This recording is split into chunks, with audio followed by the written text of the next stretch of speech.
There. Okay, I have audio, so my bad. Um, yeah, my apologies about all of that. That was very embarrassing.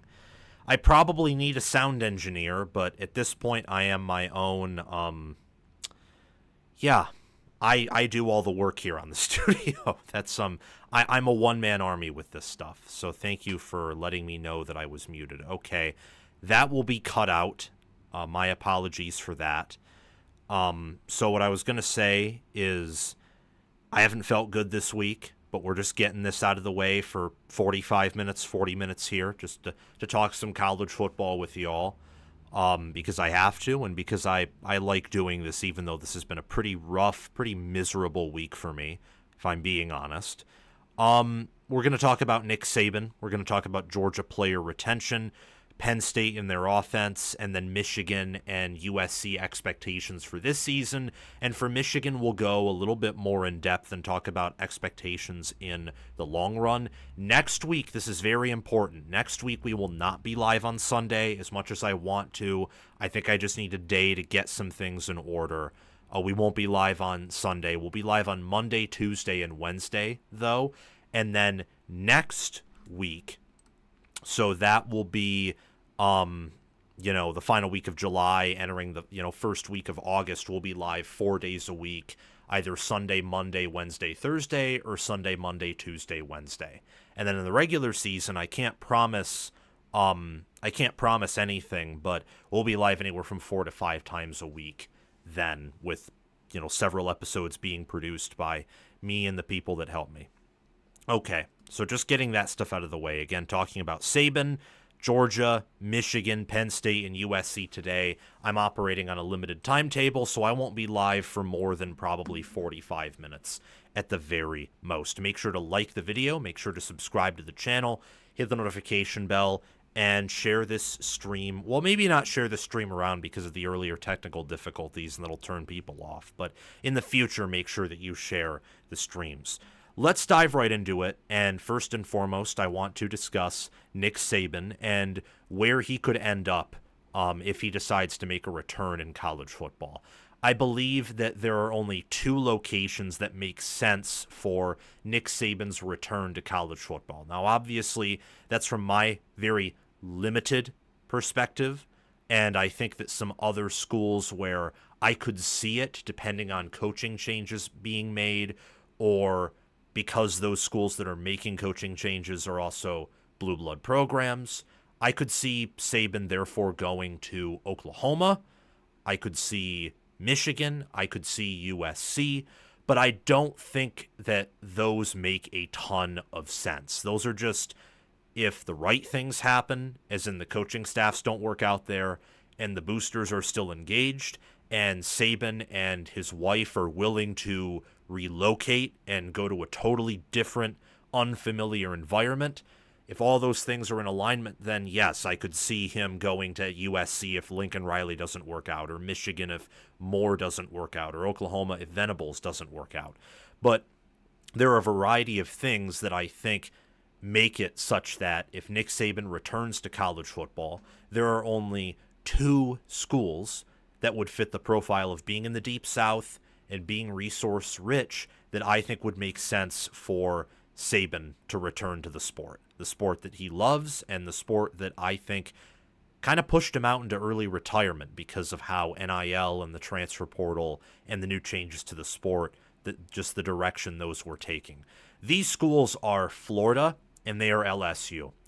Both have coaches who I would say are under pressure, coaches where if LSU misses the playoff, I think Kelly is done. I think if they go 8-4 like they did last year, he's fired. There's a chance if they go 9-3, he's fired. Seriously. If Florida goes 6-6, if they regress from their record last season, Napier's probably done. Maybe he'll have to go even better than 7-5, although with that schedule and the fact that they're leveling up in talent still and they don't have the expectations LSU does, I don't know if they would fire Napier if they went 7-5 again. I don't. But these schools make sense because they have coaches who are under pressure And I can imagine that if LSU and Florida get the nod from Saban, say in backdoor conversations that he's willing to return there, then in order to prevent his return, I imagine Kelly wouldn't just have to make the playoffs, but show he could have success in the playoffs. And I imagine that Napier would have to, win 8-9 games with that schedule if there is such a green light behind the scenes. This is just speculative. It's just for fun.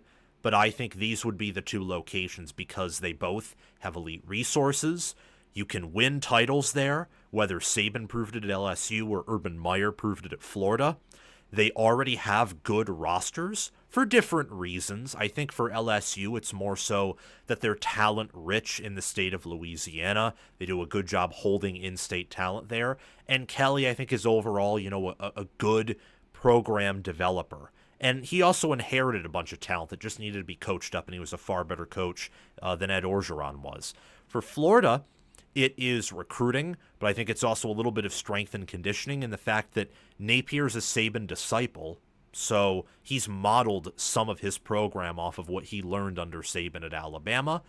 And LSU expects to win titles. Saban can fit that mold, and Florida has DJ Lagway. Like, Florida has, I think, right now more talent than LSU does to work with, especially at the quarterback position. So with LSU, just to briefly rehash these reasons and make them more specific to these two schools, Saban's done it before. It's 48-16 with LSU, won a national title, 2 SEC titles. LSU is elite resources. That's why they were able to poach Kelly from Notre Dame. That's why they were able to go from really being all in on high school recruiting entering the 2025 season in the 2025 recruiting class to then, after they lost out on Bryce Underwood and after LSU disappointed, they went all in on the portal and are still recruiting high in a high school sense.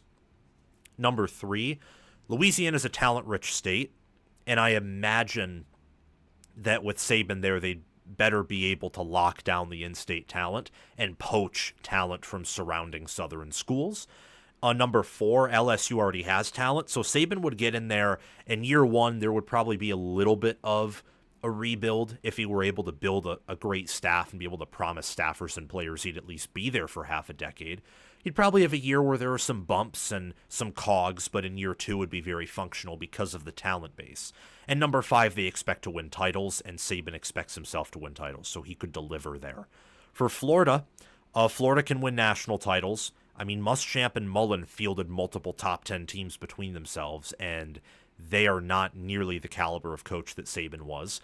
Meyer won 2 national titles, and in 2009 competed for another one, just ran into Nick Saban in Alabama and lost that SEC championship game. Florida has elite resources. I think they figured out NIL. Napier's recruiting classes have continued to get better and better and better. They're a state rich with talent. I can only imagine what Saban could do with Florida in-state talent and the talent that's already on Florida's roster. That's reason number 4. They already have the foundation. They're huge in the trenches. I was watching that Georgia-Florida game from last year. Florida in the trenches has matched Georgia's size, which is crazy because Georgia's a big program. And then Napier, has recruited DJ Lagway. His potential with Saban's coaching and game management would be scary. And I just think there are some underlying similarities between what Napier's built at Florida and what Saban built at Alabama.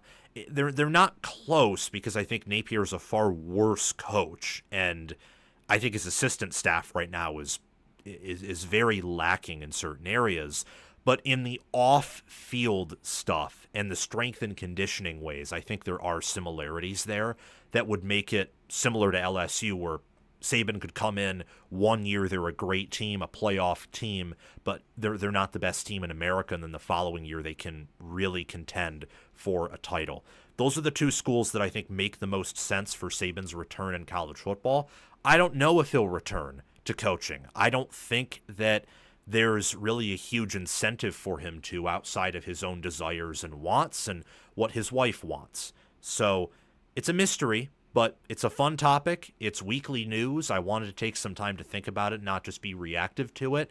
So those are my thoughts on how Saban will return to college football. I think that depending on circumstances, you could see, Oklahoma or, you could see Michigan or USC or some of these other bigger schools if they're coaching, or Florida State. Why wouldn't he return to Florida State if everything aligns? But I think it's just much more realistic and makes more sense for him to return to more of a traditional Deep South SEC school that's closer to where he's been, that he's more familiar with, and those schools would be more interested in hiring Saban anyway than some of those other schools that I mentioned. All right, let's move on.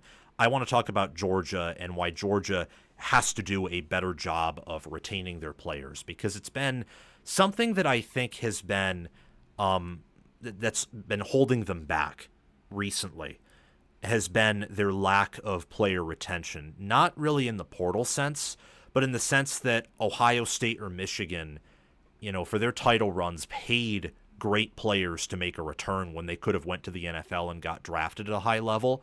And Georgia just hasn't done that. Georgia, it feels like for their best players, it's a 3-and-done operation, whereas at Ohio State or Michigan, it can be a 4-year operation. And that additional 4th year, giving you senior leadership and just that additional extra year of working in the locker room, of building strength, of gaining weight, getting faster, stronger, smarter, that can really push you over the edge. And I think that the lack of seniority, on top of the fact that, how do I say this, that everyone's talent and depth is worse off due to the portal and NIL being here for about half a decade. So now every recruiting class, was a part of the whole trend of, hey, you got to pay me like year one, and prices keep getting jacked up. And I don't know. I think you guys get the point. Georgia retaining their players would, I think, do a really good job, would solidify. I'm tripping over myself here. Georgia retaining players would ensure that last year doesn't happen again if they were able to do a better job, I think, of retaining senior talent. And last year's team nearly went 9-3, 8-4 with that schedule. Georgia must retain their players. They must build seniority, do a better job of holding on to depth, because last year's team was potentially the worst team of the Kirby Smart era minus 2016. And it's only getting tougher to build depth. It's only getting tougher to maintain your status as an alpha dog in recruiting. Just is. Average rank per recruit in the top-end recruiting classes is only getting worse as talent spreads itself out. And Georgia is one of these schools that is an NFL factory. They are right now the premier NFL factory in college football. So what happens when a player is viewed as a good NFL prospect? They leave as soon as possible. At least that's what it feels like to me when I look at whether it's Michael Williams or whether it's Malachi Starks. And those are obviously the big players where it probably makes sense for them to leave after 3 years in college because they've come close to maximizing their draft potential, their draft capital. However, when I'm looking at Georgia's 2022 recruiting class, this is entering 2025, so 22, 23, 24, 25. And they should be seniors or redshirt juniors. And there are just, a good amount of those players who are already gone off to the NFL or who have entered the portal. And Kirby Smart's talking about how a plurality or majority, I forget what the exact percentage was, but a good chunk, over a third, over 40% of his roster are first and second year players. Well, I mean, Georgia's never been thinner than they have been now in terms of depth and in terms of really seniority when you look at it. By blue chip ratio, they're actually getting more talented, but blue chip ratio is not gospel. It's just a tool. And you'd rather have a roster that's slightly worse in blue chip ratio, but that is a full year or in some cases a year and a half or 2 years older, where you're bigger, faster, smarter, you're more indulged in the playbook. That can oftentimes matter more than having maybe a half point or a point added onto your average rank per player from their high school, recruiting rankings. You get what I'm saying. So when I look at this Georgia team and their schedule, Georgia, minus 280 to make the playoffs.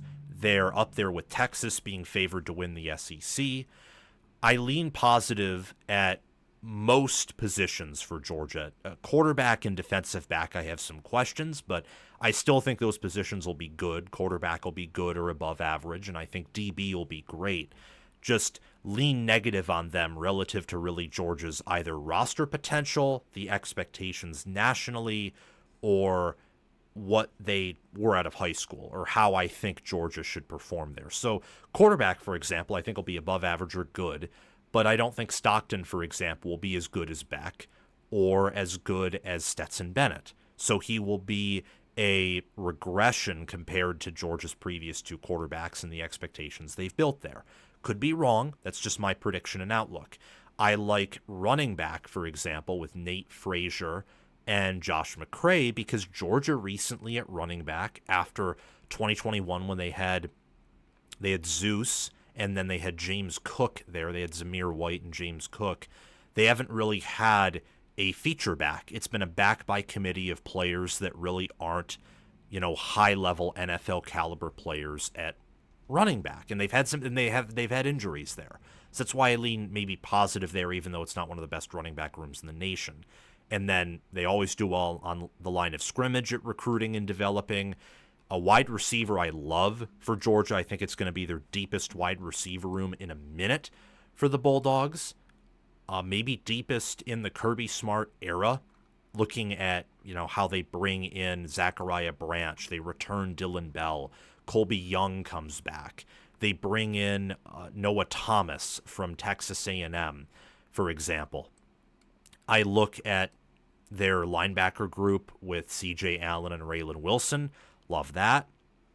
DB, I put DB in both the positive and negative area, and that is because I like some of the starters they have. So K.J. Bolden and Dalen Everett are really good players. They're going to be future NFL studs, but they also have some depth concerns there. So DB's a little bit in both camps. This team can go 12-0. It helps that they only play 1, 2, 3 true road games, all against opponents who are not going to be close to them in terms of power ratings. Doesn't mean they can't lose any of those games, especially to Tennessee or Auburn.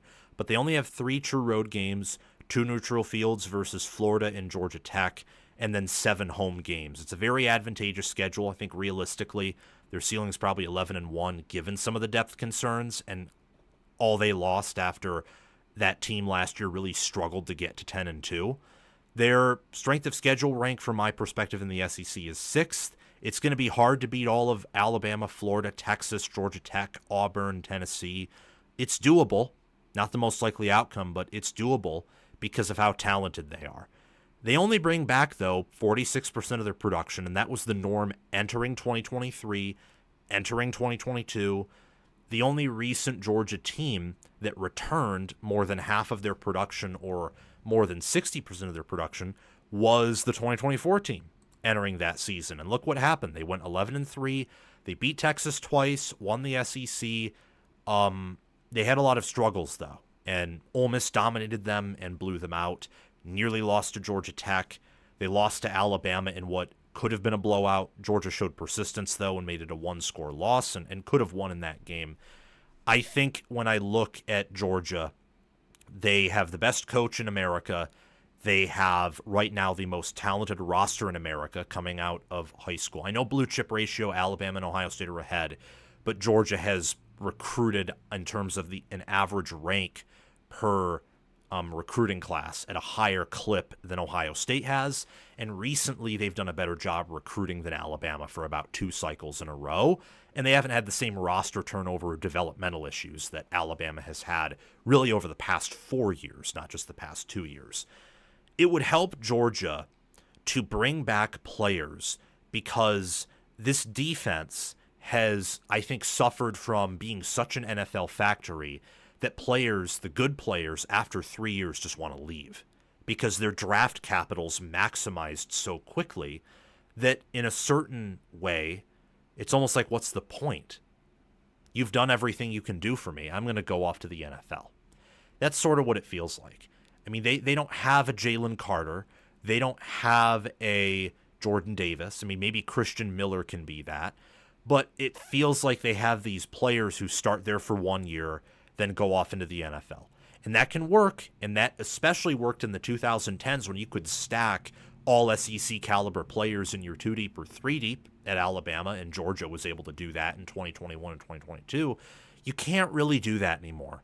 With more schools recruiting at a high level, trying to be alpha recruiters, and then just how the portal works, how NIL and paying players works. That's very hard to do. So I'm not saying retaining the roster's easy. I'm saying that it would be very helpful for Georgia to do that, is just my point here in saying that. The lines of scrimmage would be stronger for sure. O-line and D-line injuries would not be as devastating if Georgia could retain key players. And it would also make the SEC schedule more manageable if they could somehow retain depth, whether that is trying to pay guys to come back instead of having them leave for the NFL, or somehow trying to make a cultural change to where you can convince players to do that. That's something where I think the Big Ten is ahead of the SEC in, is Penn State, Ohio State, and Michigan have been able to, Oregon, it's not quite there, but then again, Oregon had some players come back in 2024 that, could have probably went on to the draft after 2023. Just intuitively thinking about that, I don't exactly know. But those schools, the traditional Big Ten powers in the old Big Ten, Penn State, Ohio State, and Michigan, have done a good job of retaining NFL guys to come back for their senior seasons or their redshirt junior season if they're, a 3-year player and they could go off to the NFL. But, hey, come back for a 4th year and help us win a title. If Georgia can find a way to mimic that, it would help raise their floor a ton, and it would also raise their ceiling a little bit too. Senior leadership helps you win close games. It helps you pull away, gives you a level of maturity and intelligence and also strength that these younger teams sometimes don't have. Oregon, for example, this is one of my concerns with Oregon this year. Yeah, they're extremely talented. They're also extremely young. So some older teams that don't have the talent they do could be bigger, could be stronger, probably aren't as twitchy, but could be bigger, stronger, and more familiar with their team's playbooks and strategies and come out with a win against the Ducks, or maybe 2 wins, for example. Senior leadership can move your goals. It can move your goalposts in a positive direction, or it can help you break through a glass ceiling or rebound, maybe when you lose a lot, even. So in looking at this upcoming class and trying to read in between the lines from what Kirby Smart is saying, I feel like Georgia wants to move in this direction, where Kirby Smart's talking about how, he wants guys who want to, they want to win. They don't feel comfortable. They're always trying to improve. A lot of that language is used by teams, I believe, who do a good job of, building culture, retaining seniors, and really building experienced and balanced rosters. And Georgia builds very balanced rosters. I think that Kirby Smart is the best head coach in America, and him and his staff do the best job of churning out NFL talent and recruiting at a high level. However, one area where I think they could improve is seniority and holding on to players and allowing them to age that additional year or 2. And I think that would make it easier for Georgia to get back to the national championship, which they have not played for since 2022, and to have more of a consistent hold on the SEC. And right now they are the number 1 program in the SEC, but it would help them to, continue to fend off Texas and Alabama and anyone else who wants to challenge them if maybe they find a formula, they find a way to hold on to older players while the rest of the SEC continues to, struggle with that. I mean, look at Texas. Texas had several guys who could have come back, and they didn't. Same with Georgia. Same with Penn State, except Penn State bought their players to come back, paid them, and also had the culture and the buy-in to bring them back too. I think Georgia must retain their players in the future because it's only going to be harder to build consistent depth. You can't always make elite evaluations, even if you have a great staff and fantastic head coach. The game is changing and it's chaotic, and how you can bring stability to your team and give them a better chance to win the national championship is, I think, to retain some older players, bring some stability into the locker room and stability on the field. Alrighty. Let's talk about now Michigan and Bryce Underwood. So the expectations for Michigan and Bryce Underwood, I think, should be high, and I want to tell you why, because it's fascinating. A lot of people have mentioned that Michigan shouldn't have high expectations due to the fact they've had a lot of down years in the 21st century. But I disagree. They're a blue blood school. If Michigan doesn't reach the college football playoff this season, I think the season's a failure. That should be the expectation at Michigan every single season, that if you do not make the college football playoff, the season's a failure. And maybe some years, if you have a super hard schedule, last year being the example of that, then yeah, you can give some grace. But last year's team going 8-5, 5-4 was pathetic. They shouldn't have been tied for 7th in the Big Ten. If they just went into the portal and got a competent quarterback, they could have gone 9-3 or even 10-2 and then make the college football playoff. I mean, they were that close against Illinois, Washington, Indiana, and then against Ohio State. If they had a competent quarterback, they may have won by 2 scores, given how that game unfolded. So last season was a disaster. It can't happen again. And Michigan needs to have high expectations like they did for much of the Harbaugh tenure. But at the same time, even Michigan fell short of those expectations for much of Harbaugh's tenure and downplayed them at times. That can't happen again. Michigan's win total in 2025 is juiced 9.5. It's juiced to the under. Don't know why I wrote over.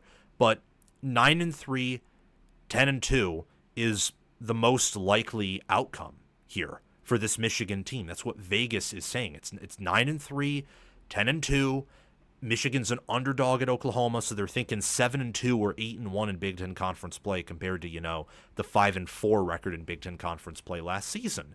This schedule for Michigan is very, very doable. I mean, look at it right here. You got New Mexico, Oklahoma on the road, Central Michigan, at Nebraska, Wisconsin, at USC, Washington, at Michigan State, Purdue, Northwestern at Wrigley Field, at Maryland, and Ohio State at home. The only team that is viewed as unanimously better than Michigan in the preseason on the schedule per power ratings is Ohio State. And Ohio State has a mental issue with Michigan, and they do not match up well yet again, with Michigan having the better D-line for probably the 5th year in a row, and Ohio State had the better O-line than Michigan overall last season. But in game, when they played, Michigan had the better O-line.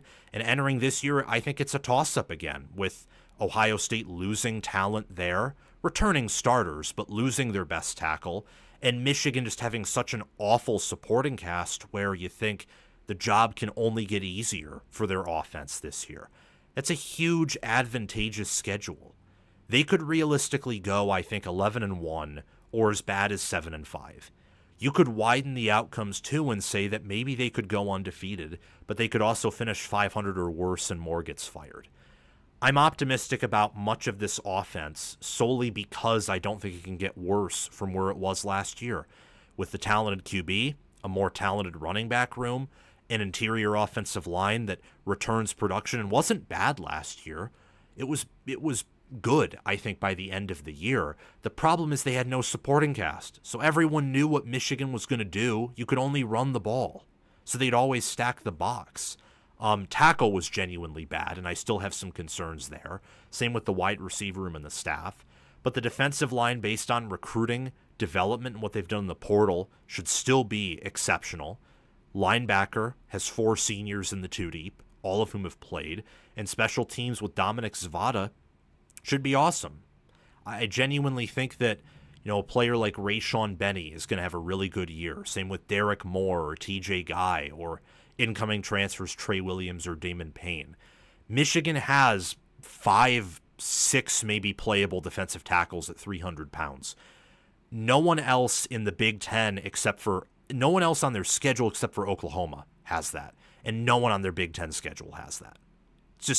It's crazy. Michigan should reach the playoffs with the schedule. They return 65% of their production, have a preseason S&P Plus rating of a 21.5, which is 10th. They're viewed as about 3.5 touchdowns better than the average college football team per Bill Connolly's preseason power ratings. The expectations at plus 1,000 odds to win the Big Ten, plus 210 to reach the playoffs, should be playoff or bust. You can lose 2 games. It matters who they are, yes, but lose 2 games, get into the playoff. The season is probably at least a success, depending on who those losses are to. Or at minimum, just, we met expectations at least. So not phenomenal, but not bad either. I want to go over the specific expectations for 2025 and then talk more about Bryce Underwood, because I think he ties into this. If Michigan returned Davis Warren and just got any quarterback out of the portal, say they got Jackson Arnold out of the portal, who was straight up bad, nowhere near as talented as Underwood coming out of high school, I think maybe we'd view the expectations differently. At least I would, at least for this season. Moving forward, not, but this season I might view them differently. However, factoring in the incoming Underwood transfer, the fact that Michigan got some really good tackles, and the fact that they were able to use the portal to not reload, because no one's going to replace Mason Graham or Kenneth Grant. That's perhaps a centennial defensive tackle duo. Definitely a generational one with how elite they were. No one's going to replace those. But the fact that they were able to get depth in the portal, and they have a lot of rotational bodies, I think shows that they're not going to drop off a ton. They'll drop off, but not a lot.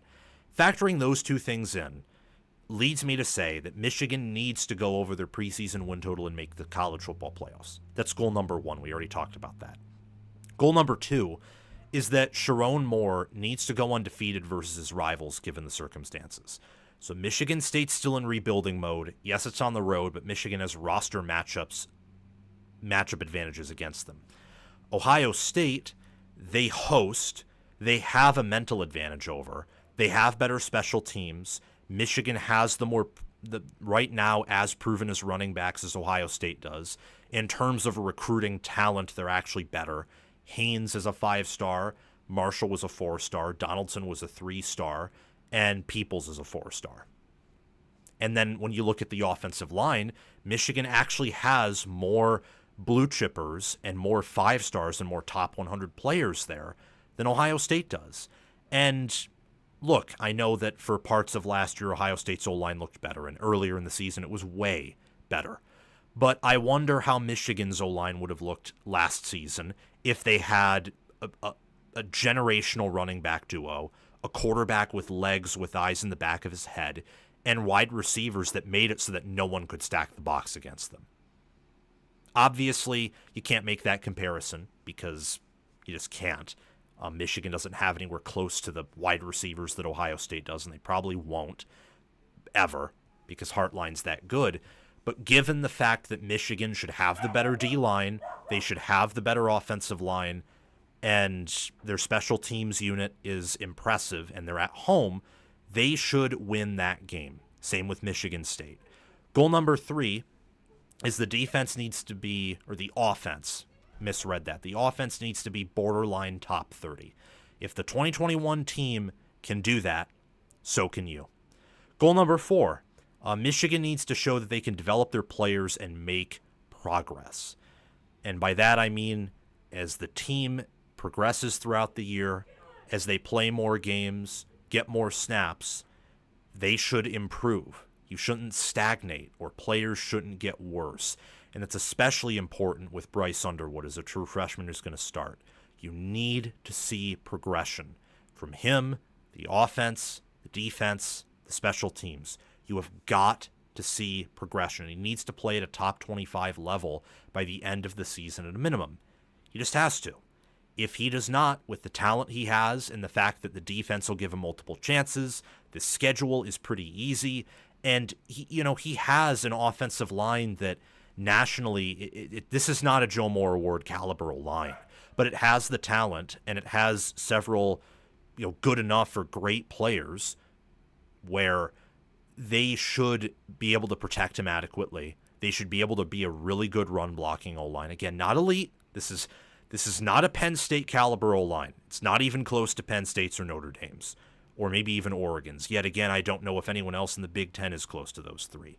So that's just looking at it for this year. But what about the following season? What about 2026 and beyond? I think with Bryce Underwood at the helm and with the talent Michigan has and how they're recruiting, he is too talented to not win the Big Ten or a national title with at Michigan. He's that talented, which means by 2027, when he'll probably leave for the draft, if he's adequately developed and as elite as people think, as the scouts, as the analysts believe, Michigan's got to hoist something. They have to add something to their trophy room. So the goals beyond 2025. Michigan must make the playoffs every year Underwood is on campus. And they should probably make the playoffs every year regardless, especially as it's going to expand to 16.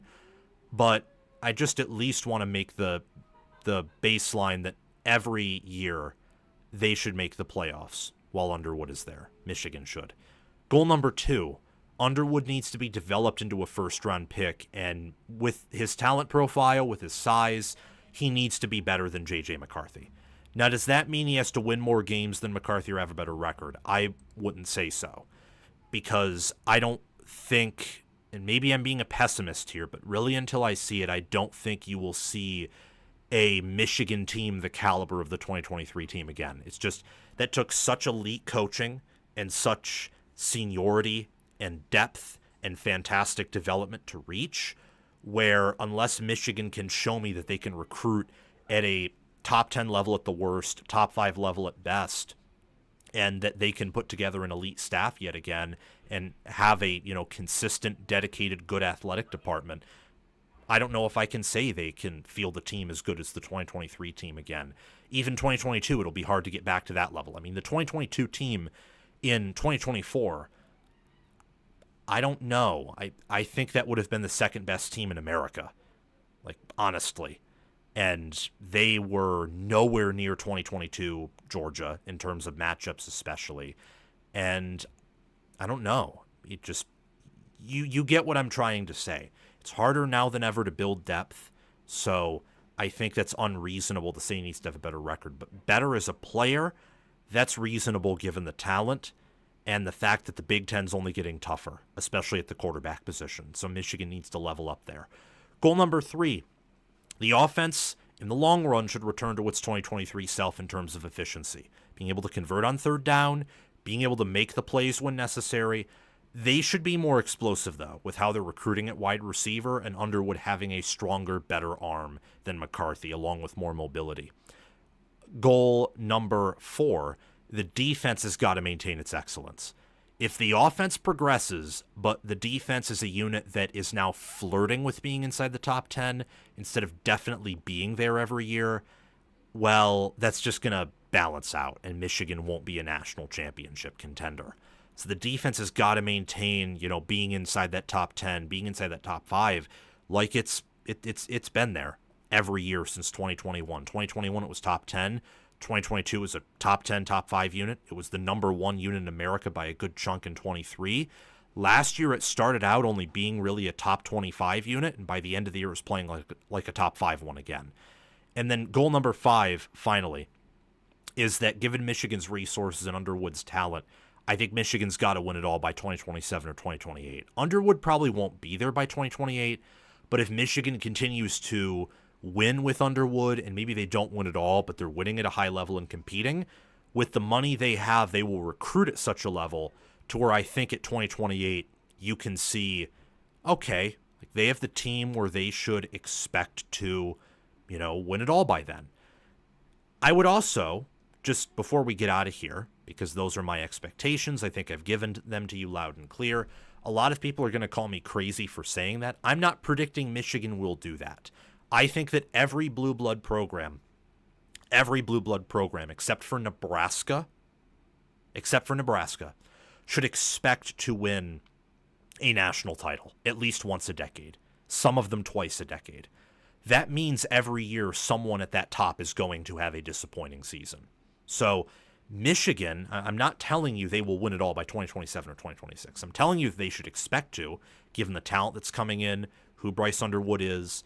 I would not predict Michigan to win it all, like in that time frame right now. I wouldn't, but that doesn't change the expectations. I mean, just because I don't think, for example, that Penn State will be a top 5 recruit or top 10 recruiting program consistently every year, or just because I don't expect James Franklin to be a top 5 head coach, or I don't expect Ohio State to be the unanimous #1 program in the Big Ten anymore, just because I believe those things doesn't mean that the schools should also believe those things. Ohio State should fight to be the best program in the Big Ten. So should Michigan. So should Penn State. I mean, Oregon, USC obviously should. Just because I don't think USC is going to win it all in the next, I'd say 3 or 4 years. I mean, it's even hard for me to say the next 5. It's hard to predict that far out, and USC's well behind other programs at the top. Still, even with all the momentum they've built, doesn't mean their fans and their administration shouldn't expect to hoist the championship by 2030, given their history and given Riley's pedigree, how they're recruiting, and the staff changes they've made. Those are my thoughts on Michigan's expectations now for 2025 and in the long run for 2026 and beyond. Okie dokie.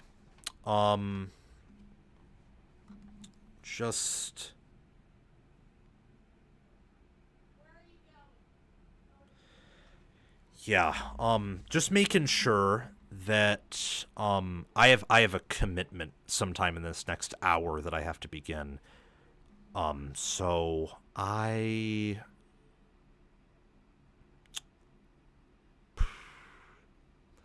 want to get to Penn State and I want to get to USC.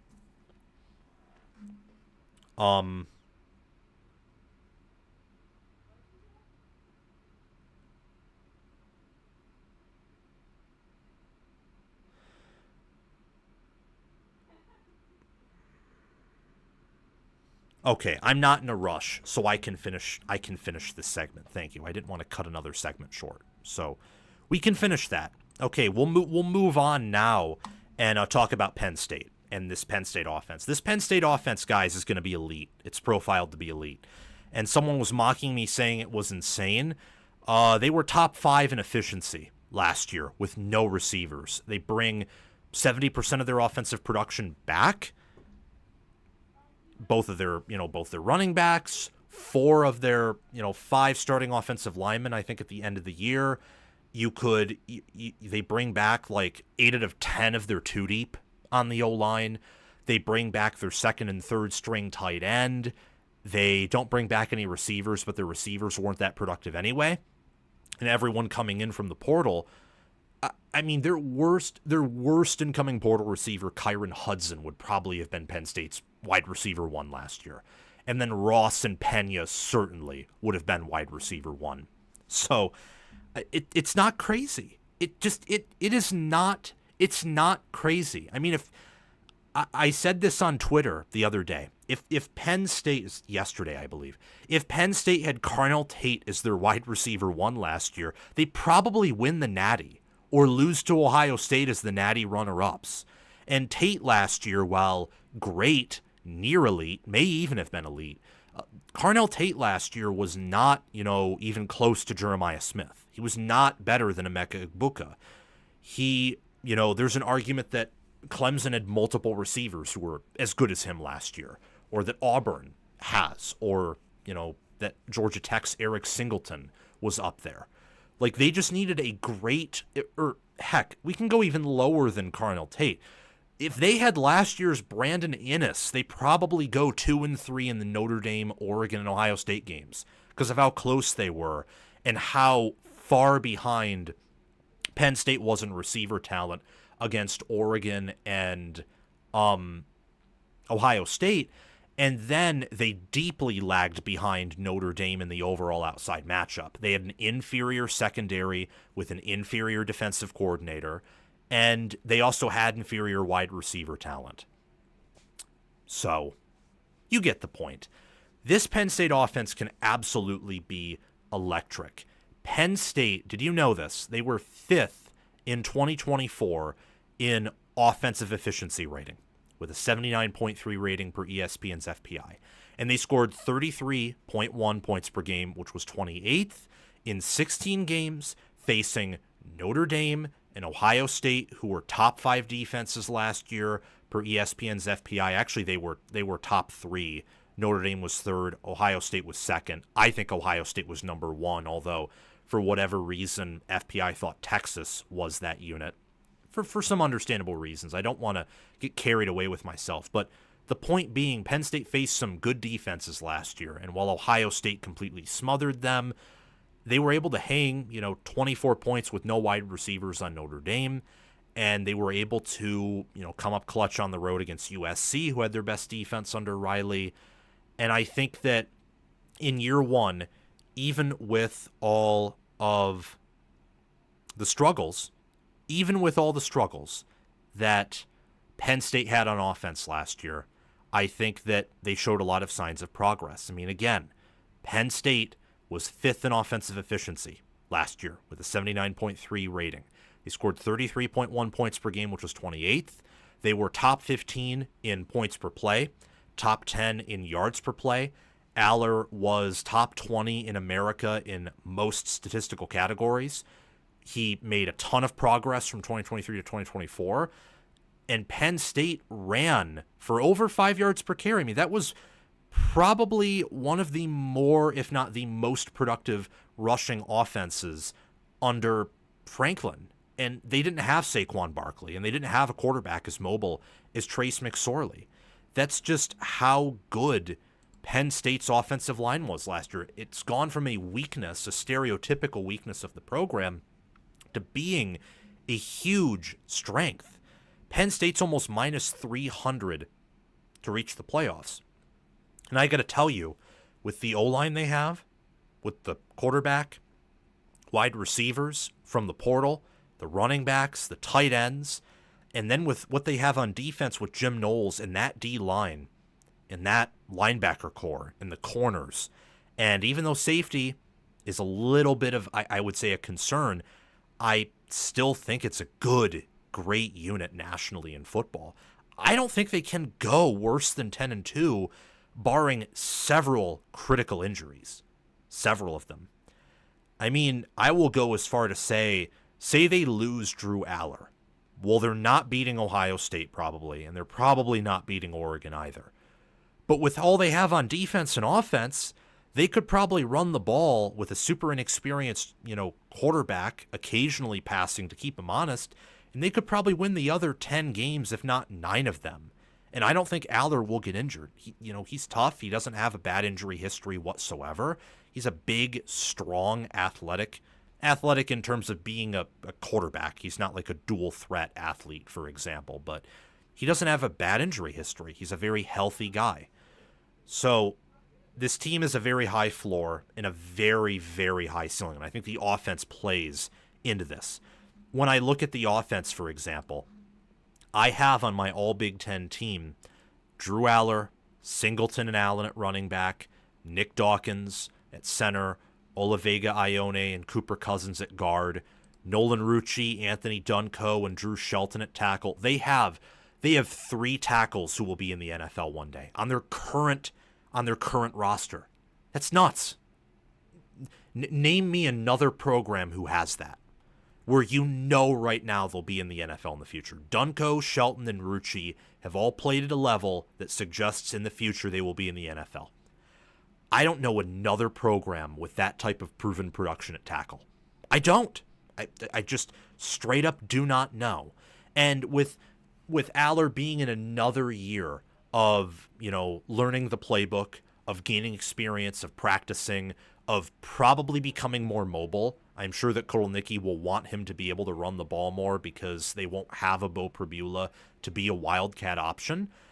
I think he'll have better pocket presence. That'll help the O-line out. They were a good unit in pass protection, actually. The only difference between their pass protection and some other programs in the Big Ten that were ahead of them there were that Aller's pocket presence was not perfect. It was better, but it wasn't as good as Will Howard's, for example. I love everything about this offense. I do. I mean, they don't have a Jeremiah Smith at receiver, no, but Trevor Pena is very, very great. They have Luke Reynolds and Khalil Dinkins at tight end. They might have the best tight end room in the Big Ten. They don't have a Max Clare in terms of proven production or a Kenyon Sadiq, but they're probably deeper than Ohio State or Oregon at tight end in terms of talent. And if they just develop well there, it could be better by the end of the year. This O-line is the best in the Big Ten by a comfortable margin. It may not be quite as good as Oregon's at tackle, but it's far better than Oregon's on the interior. I'd say it's better than Michigan's or Ohio State's, who've traditionally been good on the O-line, whether recently or all time. I think they're better at Ohio State and Michigan at literally every position on the O-line. Literally. And same with USC. And again, more positions than Oregon. And I think Indiana has an underrated O-line. Their depth is nowhere near Penn State's. It's crazy. This is what happens when you bring everyone back and when you develop well. You know how to recruit players, and you have an elite strength and conditioning program with elite assistants. You have the 2023 Michigan, 2024 Ohio State formula. That's what they did, where they brought everyone back. Didn't mean they didn't have questions. I mean, Franklin only has 3 wins versus FPI top 10 teams in his tenure at Penn State. That is a massive question. And if you will not pick Penn State to win it all because of James Franklin, that's a valid reason. It's a valid reason. It's like last year, looking at Ohio State and thinking, well, have they figured out line of scrimmage to be top 5 there? And that was a question. Valid answer. Or Will Howard, will he translate? A kind of valid answer. They were proven wrong at the end. Ohio State's D-line was phenomenal. Howard was a phenomenal QB.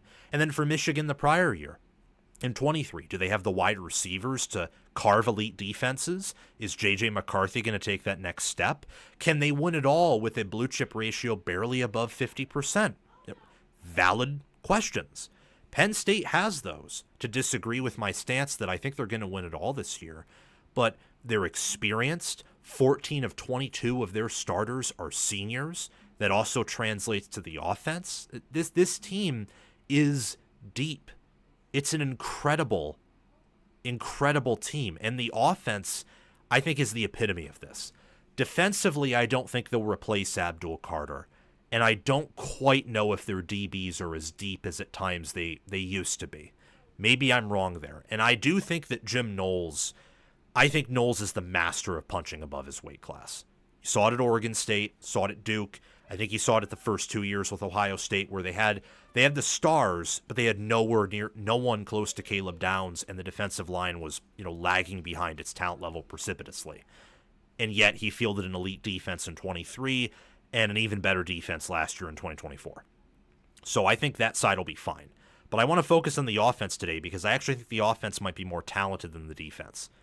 You have Drew Aller, who had 3,327 passing yards last year, 24 touchdowns, 8 interceptions, a 77.5 quarterback efficiency rating.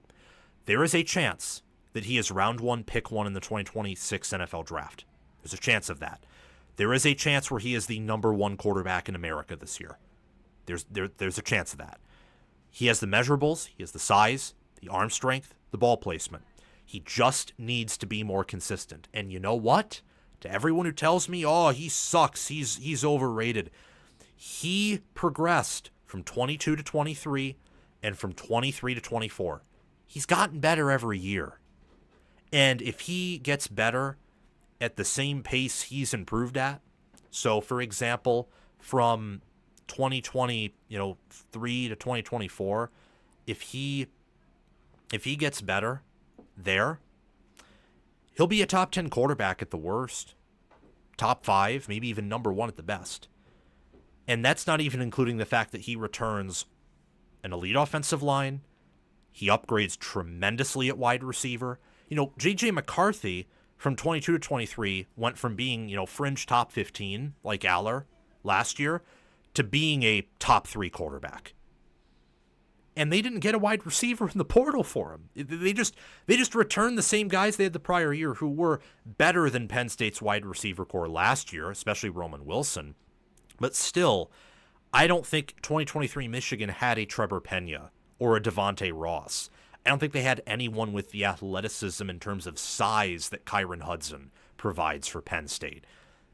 I mean, the wide receiver core can't really be more night and day unless you want to get unrealistic and hypothetically say Penn State gets an Ohio State caliber wide receiver room, or a Clemson or an Auburn or an Alabama caliber one, which won't happen without high school recruiting. That's going to help Aller a ton. On the ground, they bring back Nicholas Singleton and Katron Allen, who ran for a combined 2,207 rushing yards, had 528 receiving yards, and 27 touchdowns total.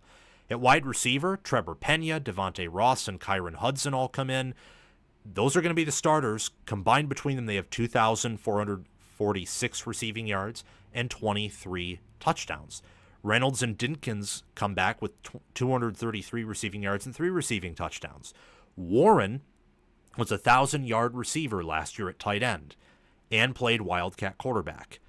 I don't think Reynolds will be as good as Warren immediately, but with his talent and how much they played him last year, I would be lying to you if I said they won't or couldn't use him in some ways that they used Warren.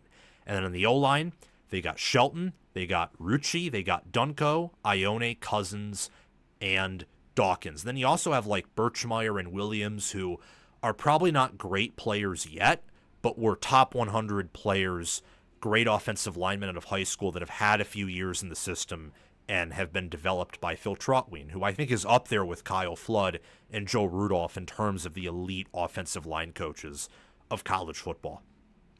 Penn State was 18th in yards per pass attempt last season with 8.3. They were 46th in yards per completion with 12.5. They ran for 5.3 yards per carry, which was 18th. They fielded the top Big Ten rushing offense. Not Ohio State with Judkins and Henderson, who were better than Allen and Singleton were last year. Not USC, who with Riley, when he's on point, knows how to command a rushing offense. And they had Woody Marks, who was, if I had to make a list for players who I watched who had the oomph factor, like the it factor, the I want to kill you and I want my team to win factor, Woody Marks would have been number one. He was one of the toughest players in football last year. That team, nor Ohio State, nor Oregon with those offensive linemen, nor Michigan, who traditionally has been known for running successfully, they did not lead the nation. None of those teams did. They did not lead the Big Ten or the nation in running the ball. Penn State didn't lead the nation either, but Penn State led the Big Ten in yards per carry. They were awesome at it. I mean, when they played Notre Dame, and yes, Notre Dame was banged up, but Penn State also had no receivers, so Notre Dame just knew it was coming. It was either Tyler Warren or running the ball. Penn State controlled Notre Dame at the line of scrimmage. They controlled that team. It was just Leonard being a safer QB with the football, and it was really that. It came down to Leonard not turning it over as much as Aller that won Notre Dame that football game. And Notre Dame had better receivers. Like Jaden Greathouse last year would have been wide receiver number 1 for Penn State. He would have. Just see what he did against Ohio State's DBs that no Penn State receiver had any hope of doing last year. That rushing attack with these receivers is going to improve dramatically. You look at the fact that Penn State runs the ball for 57.37% of the time, which is 29th. Offensively, in terms of offensive efficiency, they score 0.494 points per play, which is 14th. 6.4 yards per play, which is 10th. Their 2025 outlook, factoring all this in with 76% of their production coming back, which is 10th, and a preseason SP Plus rating on offense with a 40.6, which is 3rd. Penn State, I think, will have the nation's best offense in terms of efficiency. They will not have the Ohio State finesse at wide receiver or the size or the toughness there. So they won't have that outside explosiveness. They won't.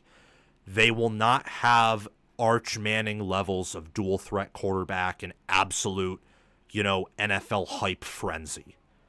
They won't have a 2019 LSU offense. They won't. They won't have a 2020 Bama offense. However, they have areas at certain positions. They have skill sets. They have depth. They have the play caller. And all these different things that I think blend together to form an offense that probably has the highest floor in football. and has a ceiling that is dramatically underrated. Very underrated. Very much so. I mean, people act like Aller is a 3-star. He's not. I mean, do 3-stars find a way to, throw touchdowns against some of the top teams in America when they have literally no wide receivers? The only wide receiver who Penn State may have been sad to see let go was Harrison Wallace. The only one. And that's just a maybe. Amari Evans was going to be gone after last year. And I think that just observing what Penn State did last year, where they were very successful in success rate under Kotelnicki, and they were able to run the ball at a rate they've never been able to really perform at under Franklin previously, and they bring almost everyone back. And then when you factor in portal players, 10 of 11, or no,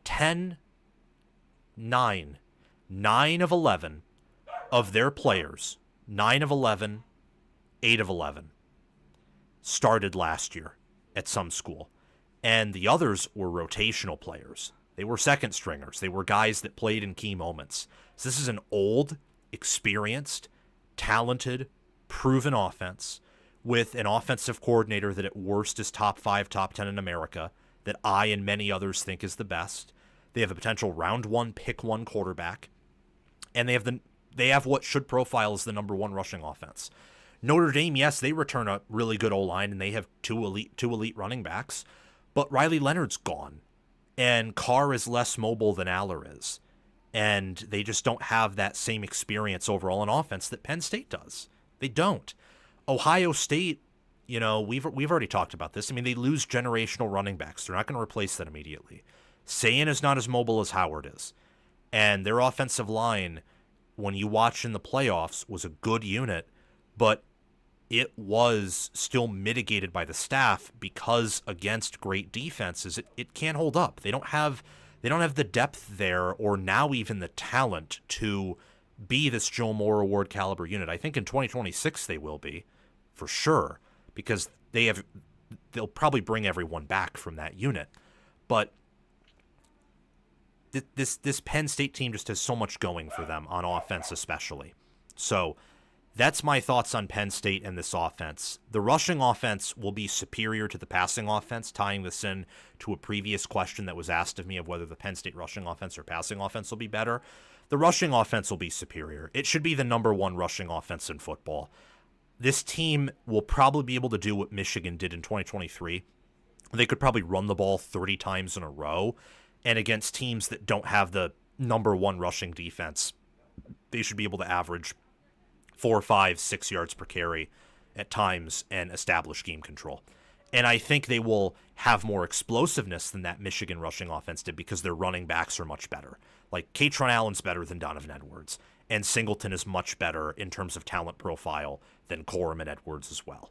So this is going to be probably, from my perspective, the best offense the Big Ten has seen since, I would say, 2022 Ohio State. I don't think it'll be better than that. Just Stroud, those receivers, that Ohio State O-line, and then having Cade Stover at tight end is just a little too much for me to say that Penn State will field a better offense than that.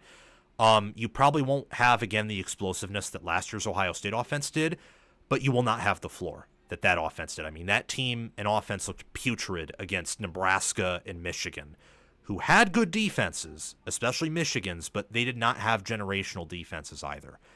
This Penn State offense will not have those lows that Ohio State offense did, or the lows that the Michigan offense in 23 did, and their ceiling will be higher than the 23 Michigan offense too. Just making comparisons to previous Big Ten national champions. That's my analysis of this Penn State offense here. I'm expecting this unit to take a big step forward. They scored, again, 33.1 points per game last year. I imagine they hit close to 40, if not 40. With all they bring back, the schedule yet again is very, very doable. It's actually easier in the non-conference. I think that they're going to score points, and they're going to game control you too. It's going to be an offense that, from my perspective, reminds me the most, not of the recent Big Ten championship offenses. This offense reminds me the most, when looking at it, of the Georgia offenses when they won the title, where they had, they had great enough receivers to be explosive through the air. They had an elite offensive line that opened up lanes for the ground, and they had talented tight ends, although Penn State won't have anyone nearly as talented as Bowers that year. But Aller's much more talented than Bennett, and Singleton and Allen are more talented than anyone Georgia had in that 2022 room, and they at least match that 2021 room, if not are better. So this is exciting. You should expect big things of this Penn State team and this Penn State offense. Apologies if any of you heard the dog barking, and I had that almost uncontrollable itch in my nose. Apologies again if any of you heard the bark doggo. I hate it, but it's a consequence of living at home and the fact that hopefully people don't mind it that much, but I can't control that at all. Just reading some comments here. Someone saying that Justice Haynes and Jordan Marshall seriously challenged Singleton and Allen for the best backfield in the country. I mean, maybe they will, but I don't think so. I don't think so. Like this is banter I've had with like Michigan and Ohio State fans on Twitter. Is like they have to. Maybe I'm wrong here, but from my perspective, they have to reconcile with the fact. Michigan has to reconcile with the fact that Penn State's better than Michigan is right now, and Penn State would have destroyed them if they played on the field last year. And Ohio State has to reconcile with the fact that Penn State may and probably should field a better team than them this coming year, which in the past would have been heresy for both programs. But now it isn't. It can't be. I mean, Ohio State and Penn State were this close last year. I mean, Penn State got inside Ohio State's 10 twice last season. And Penn State played the Ohio State that figured out their defense and figured out some things on offense after the Oregon game. Like, they got a stronger version of Ohio State than Oregon did.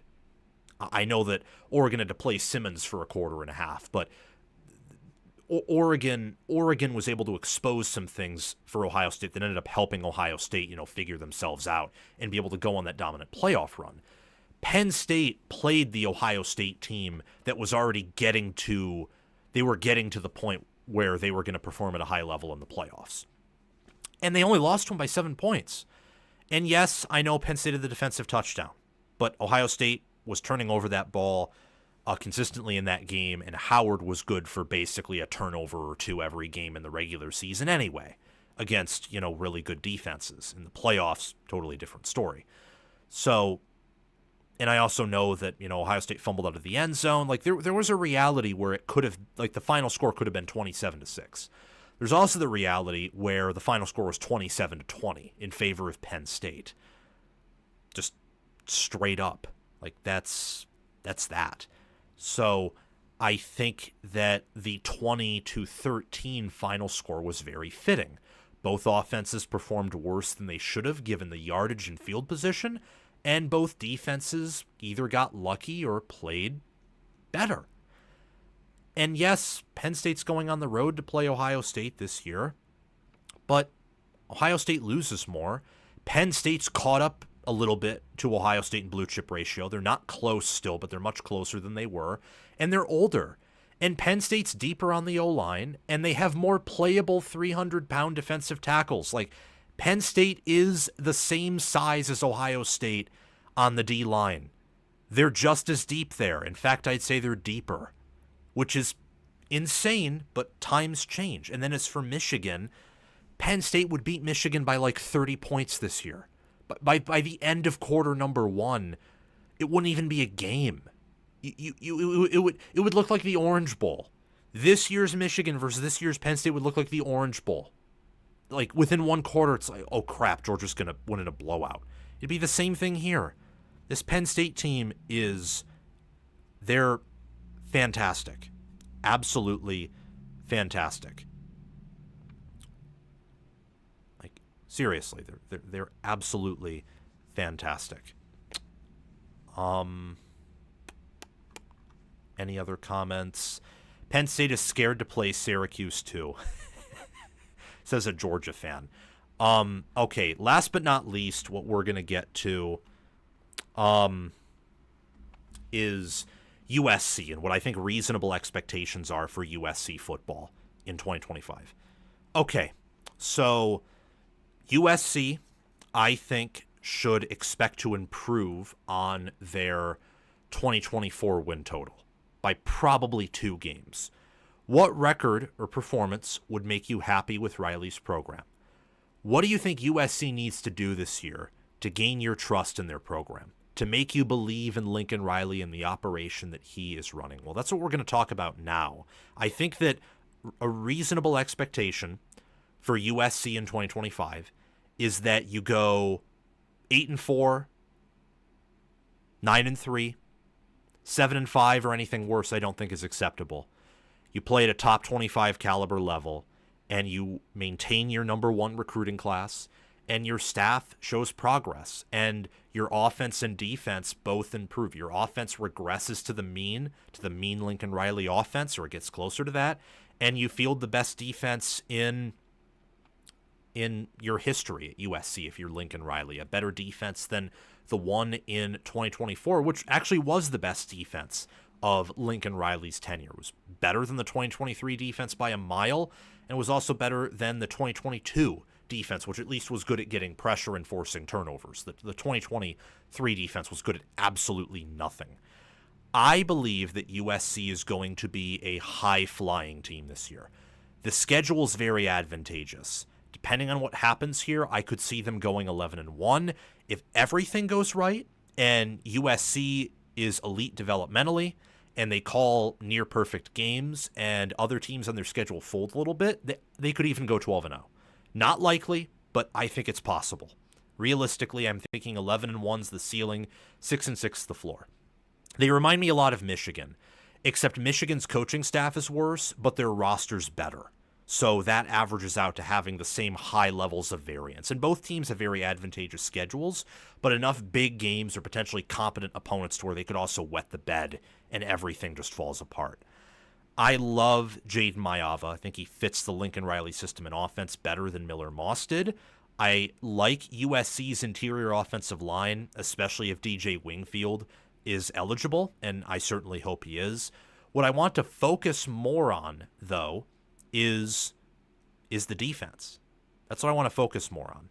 When I look at the defense of USC, Eric Gentry coming back, you're talking about Devin Tompkins and then Cameron Fountain and Anthony Lucas on the defensive line. They have better size there, more experience, more depth, especially more talent than they have before.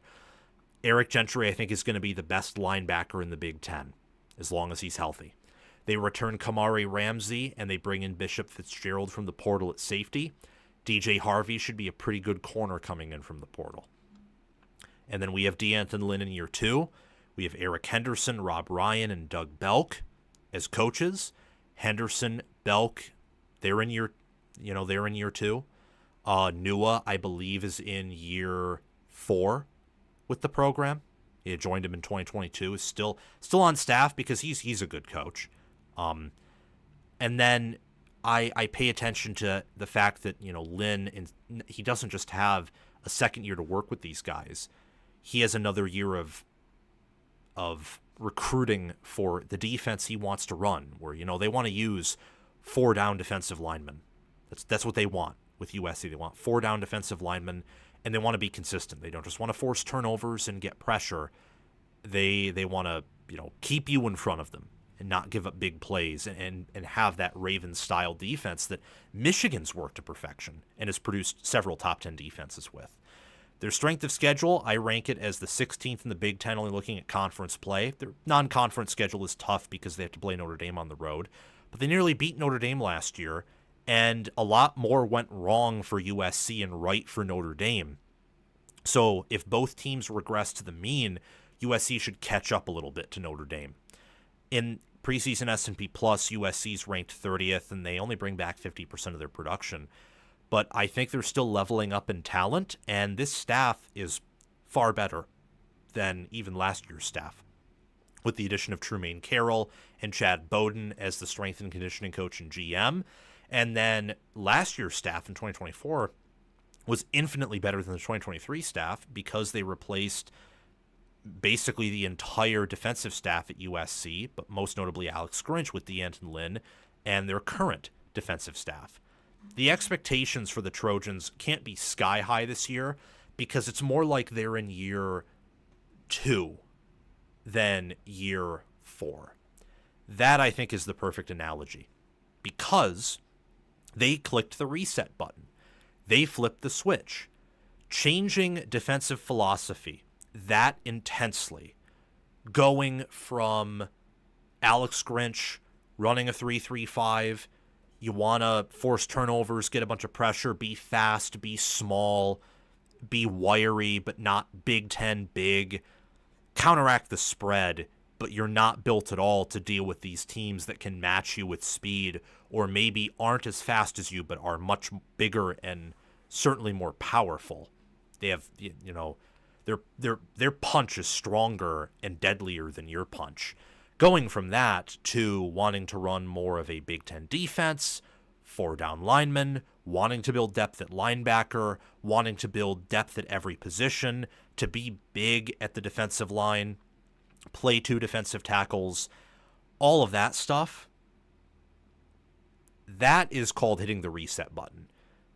Seriously. Especially when you were at USC and you were not recruiting at the level you wanted to or expected to. And especially with the changes at general manager, at strength and conditioning coach, Riley is more so in year 2 than year 4, from my perspective. So the expectations can't be crazy high. They can't be win the Big Ten or bust, or, you know, beat Notre Dame or bust, or you can't think that they have to reach the playoffs this year. However, they need to compete. I think goal number one is they need to go over their preseason win total of 7.5, win at least 8 games. If they go 8-4 and they lose close games, those 4 losses are close, and they have some close wins, or maybe their wins are more dominant overall, that's a sign of progress, even with the strength of schedule dropping off a little bit. Goal number 2 is that Riley must beat a competent or good team on the road. So Michigan at home, it's off a bye that Michigan doesn't have with travel. That win, if you earn it, would be good, but you're going to need to win on the road in this league if you want to compete for titles. You have to, because you'll play an average of probably 2, if not 3 decent, competent teams on the road every year, and at least one of them will be elite. And if you can't beat the competent teams on the road, the elite teams will blow you out. You have to beat a competent team on the road. And Illinois, Notre Dame, Nebraska, and Oregon, I think, classify as that. Purdue, I just can't see it with how much roster turnover they have and how bad they were as a team last year. Number 3, the Trojans need to show more physicality. We need to see it from them. Continuing to improve from the 2023 low point where they were not good in the O-line and their defense they couldn't stop a grape. They couldn't crush a grape in a food fight. And they were a papier-mâché bomb shelter. That's what their defense was. You just don't even need to bomb it. You can just slowly pour water on it. It all just kind of, decompresses and melts away and looks very depressed. Their defense was an igloo in the desert. That's how effective it was. Oh, you need protection from the sun, from the elements? Yeah, build an igloo. It'll melt away in 5 minutes. It was absolutely useless. So we need to see more physicality. They made a lot of progress last year from 2023, but we need to see more progress. Number 4, offensively, the quarterback position must show more consistency. Last season, you had maybe worse quarterback play than what Riley had on average with Spencer Rattler. That needs to change. And the offense overall was his least effective offense in his history as a head coach and de facto offensive coordinator. That's got to change. If it doesn't this year, it wouldn't be the worst thing in the world because I think modern defenses have caught up to the spread, and then Lincoln Riley should just pull a Ryan Day, get someone else to call plays for him.